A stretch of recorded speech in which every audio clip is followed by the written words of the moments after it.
حدیث پاک میں ایک دعا سکھائی گئی ہے صبح کے وقت کی، اصبحنا و اصبح الملک للہ رب العالمین، اللہم بک اصبحنا و بک امسینا و بک نحیا و بک نموت و الیک النشور۔ اس دعا میں دیکھیں اصبحنا یہ اصبحا سے جمع متکلم کا صیغہ ہے، اصبحا کی گردان کا آخری صیغہ ہے، اصبحنا جمع متکلم یعنی ہم نے صبح کی، اصبحنا ہم نے صبح کی۔ اور اسی طرح شام کے بارے میں دعا منقول ہے، امسینا و امسی الملک للہ رب العالمین، وہاں پر دیکھیں امسینا کا استعمال ہوتا ہے کہ ہم نے شام کی، جمع متکلم کا صیغہ ہے کہ ہم نے شام کی۔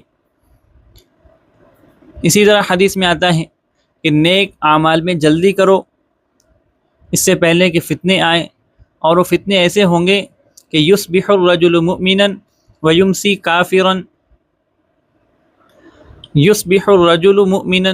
یہاں پر یصبح یہ اصبح سے مضارع کا صیغہ ہے،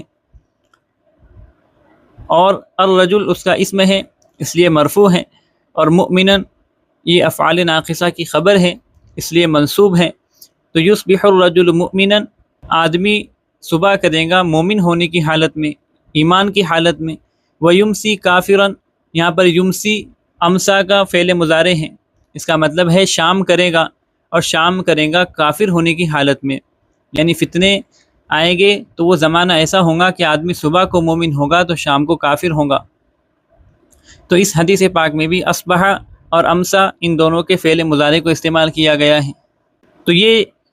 اصبح، امسا، اضحیٰ، ظل، باتا، تو یہ ایسے افعال ناقصہ ہیں جو جملے کے مضمون کو وقت کے ساتھ ملاتے ہیں۔